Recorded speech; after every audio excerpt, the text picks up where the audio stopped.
one rule, one player, and a decision that turned a simple membership requirement into the biggest controversy in professional golf.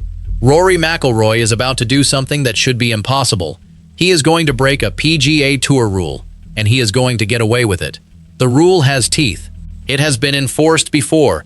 Legends of the game have felt its sting, but this time, the Tour is looking the other way. The question is not whether McIlroy broke the rule. He did. The question is whether the rule actually applies to him at all. This is not a small violation.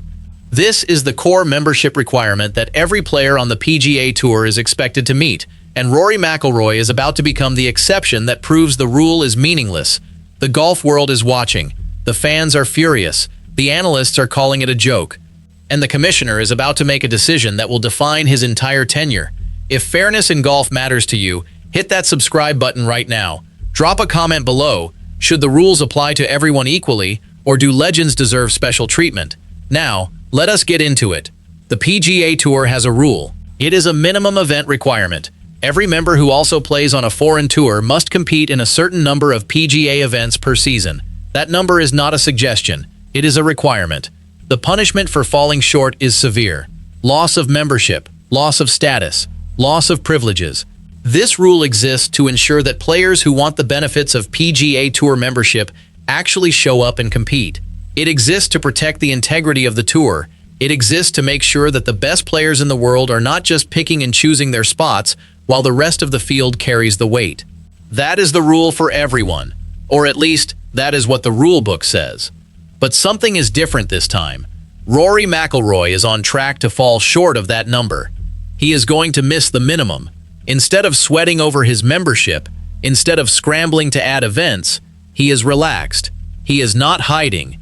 He is not apologizing. He is openly talking about playing less, choosing his spots, taking advantage of his status. That is not the behavior of a player facing punishment.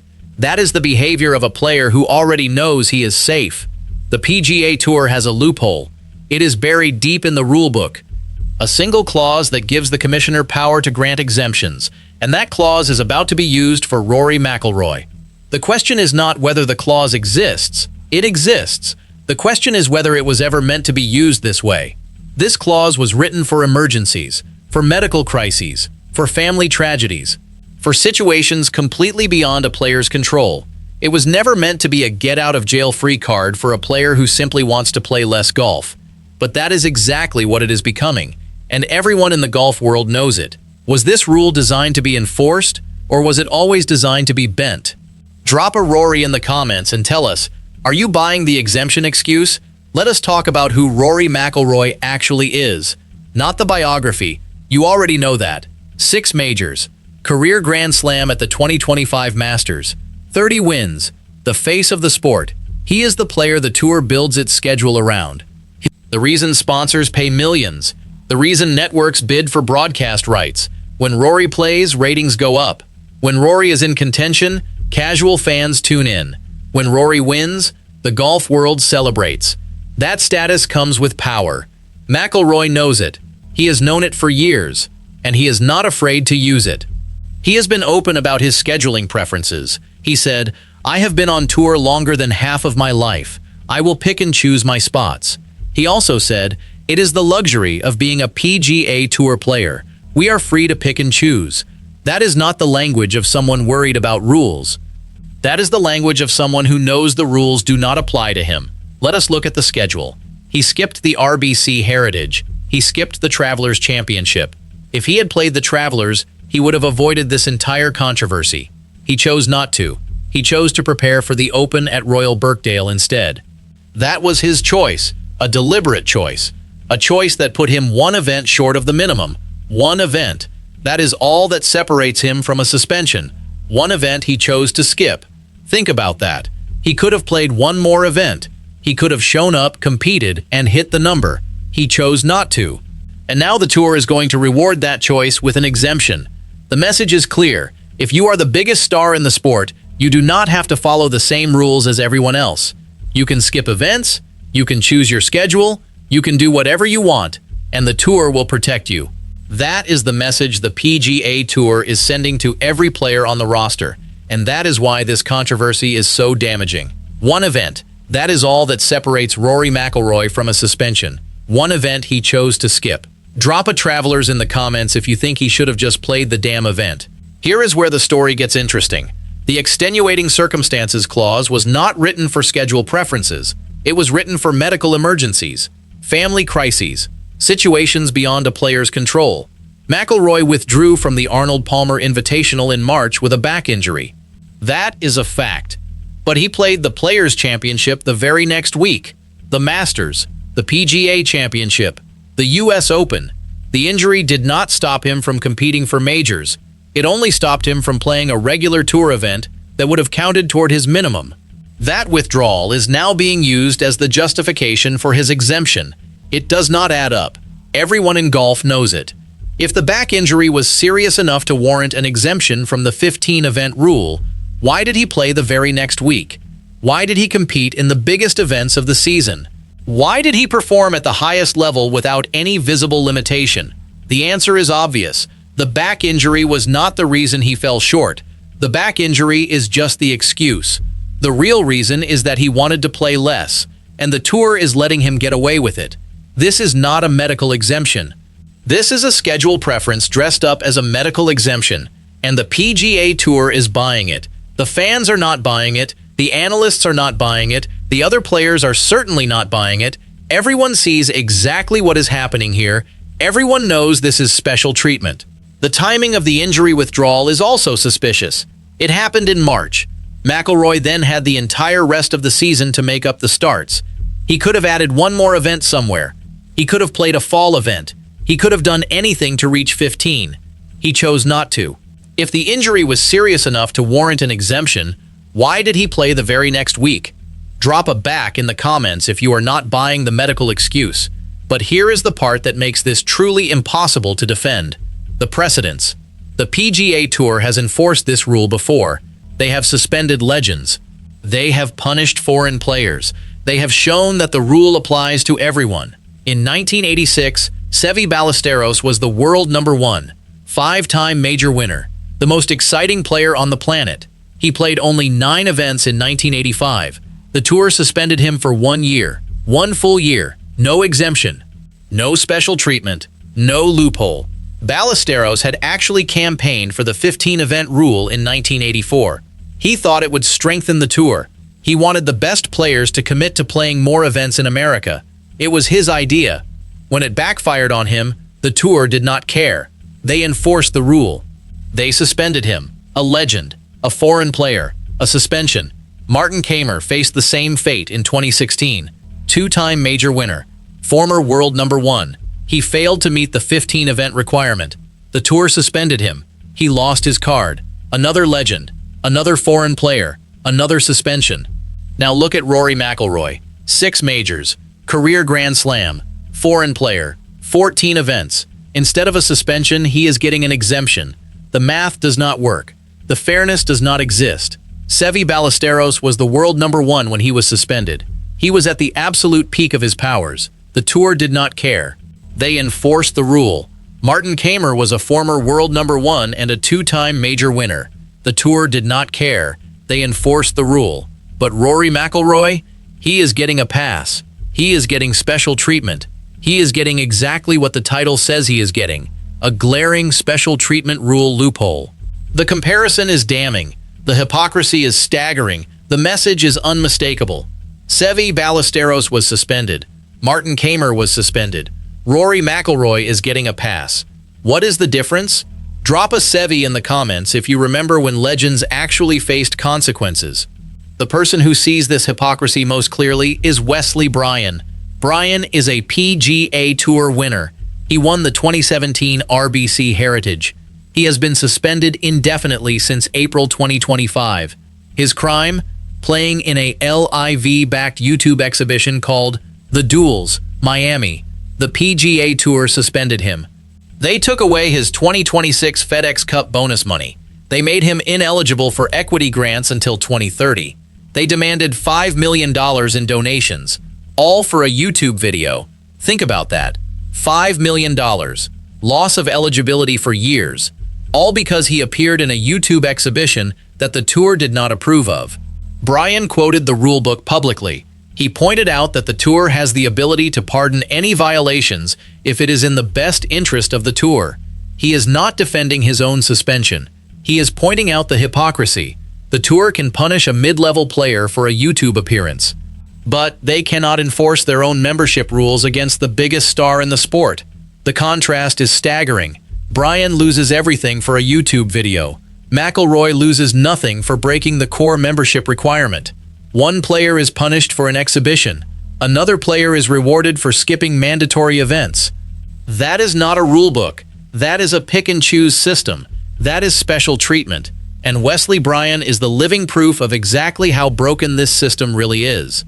The Bryan situation is particularly damning because it shows the tour is willing to enforce rules aggressively when they want to. They had no problem punishing Bryan. They had no problem taking his money. They had no problem destroying his career. But when it comes to Rory McIlroy, suddenly the rules become flexible. Wesley Bryan lost millions for a YouTube video. Rory McIlroy is getting a free pass. Explain that logic. Drop a Bryan in the comments if you think he deserves the same treatment as Rory. Brendan Porath, a golf analyst, put it bluntly. He read the exact wording of the loophole clause. He said, "The commissioner, at his discretion, determines that a valid reason for not playing may reduce the 15 minimum." So that is gobbledygook to say we can make it up as we go along. They are bending the rules. That is the truth. The clause is vague. It gives the commissioner unlimited discretion. It allows the tour to decide who gets punished and who gets a pass. There is no objective standard. There is no clear definition of what qualifies as extenuating circumstances. There is no appeal process. There is nothing except the commissioner's judgment. That is not a rule. That is a tool. A tool the tour is using to protect its biggest star. The fans are not buying it. One fan wrote, "This is clearly special treatment. All players can skip events to prepare for majors, but not all players can skip the minimum and not be penalized." Another wrote, "What a freaking hypocrite. It is so hard to like Rory." Another wrote, "Awful look for Rory. Awful look for the tour." Joke is what it is. The outrage is real. The anger is justified. And the tour is walking right into it. The comments sections on social media are filled with angry fans. The forums are lit up with debates. The podcasts are dedicating entire episodes to this controversy. This is not a small story. This is a full-blown crisis for the PGA Tour. The fans are furious. The analysts are calling it a joke. But the commissioner is still going to approve the exemption. Why? Drop a fury in the comments if you are as angry as these fans. Now, let us talk about the commissioner, Brian Rolapp. Rolapp took the job in 2025. He is the one with the power to grant the exemption. He is the one who will make the final decision. McIlroy has been open about their relationship. He said, "Brian and I have been in constant dialogue since he took the job. We have built a really good relationship." He also said, "We have had productive conversations. We are figuring it out, and it will all be fine." That is not the language of a worried player. That is the language of a player who already knows the answer. The commissioner has the power to grant the exemption. The commissioner has a close relationship with McIlroy. The commissioner is going to use that power. The excuse will be the extenuating circumstances clause, the back injury. But everyone knows the real reason. The real reason is money. The real reason is viewership. The real reason is that the tour needs Rory McIlroy more than Rory McIlroy needs the tour. If the PGA Tour loses Rory, they lose their biggest attraction. They lose their most marketable star. They lose the player that casual fans tune in to watch. The tour cannot afford to lose Rory. So, they are going to protect him. They are going to bend the rules for him. They are going to give him exactly what he wants. And they are going to call it an exemption. Rolapp is in a difficult position. He inherited this job amid the LIV Golf War. He is trying to stabilize the tour. He is trying to keep the best players from defecting. And Rory McIlroy is the most important piece of that puzzle. But by granting this exemption, Rolapp is sending a dangerous message. He is telling every other player that the rules are optional for the elite. He is telling the rank-and-file members that they do not matter. The commissioner is the only one who can stop this. But he is not going to stop it. And that is the real story here. Drop a Rolapp in the comments if you think the commissioner is making a mistake. Now let us present the counter-argument. Because there is one. Some say McIlroy has earned the right to choose his schedule. Lifetime member, 20 wins, career Grand Slam, done more for the game than most. Trey Wingo made this argument. He said, "Not everybody would get away with this, but it is Rory McIlroy. He is one of 6 players to complete the career Grand Slam. If you have done things for the game that go beyond most people, we are going to give you a little more leeway."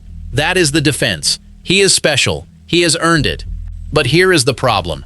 Seve Ballesteros was also a generational talent. World number 1.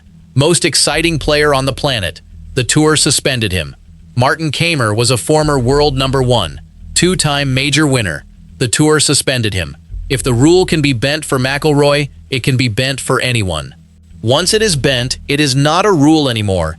It is a suggestion, a tool the tour uses when convenient and ignores when not. That is not fair. That is not right. And that is exactly what the fans are pointing out. The moment the tour grants this exemption, every player on the roster will know the truth. The rules do not apply to everyone equally. Some players are more equal than others, and the biggest star is above the law.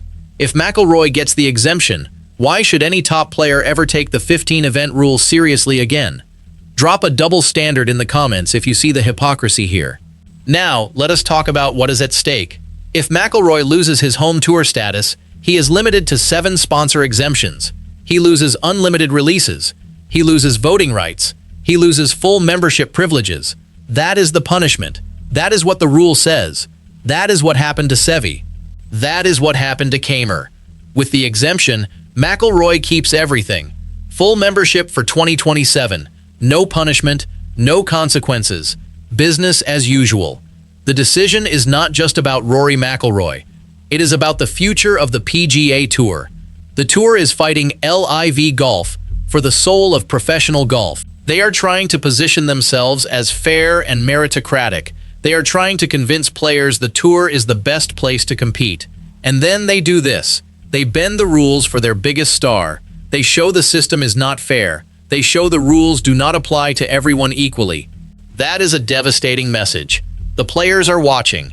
If Rory can get a pass, why can't other top players skip events to prepare for majors? Why should anyone take the 15-event requirement seriously? The answer is that they should not, because the rule is not a rule. It is a tool, and the tour is using it to protect its biggest asset. The LIV golf executives are probably watching this unfold with glee. They are seeing the PGA Tour undermine its own credibility. They are seeing the tour prove that it is not fair. They are seeing the tour hand them a recruiting tool on a silver platter. The PGA Tour is fighting for credibility against LIV. This decision is destroying that credibility one exemption at a time. Drop a credibility in the comments if you think the tour is making a huge mistake. The FedEx Cup playoffs are coming. Rory McIlroy is a favorite. He can win any event he enters. But this controversy is following him. Every time he tees it up, the question will be there. Did he deserve this exemption? Is the tour bending the rules for him? That question will not go away. It will follow him through the playoffs, into the 2027 season. For as long as he plays, the tour will have to answer for it. They will have to explain why Seve Ballesteros was suspended and Rory McIlroy was not. Why Martin Kaymer lost his card and Rory McIlroy kept his.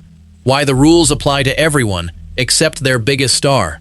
They will not have a good answer, because there is no good answer. The only answer is special treatment.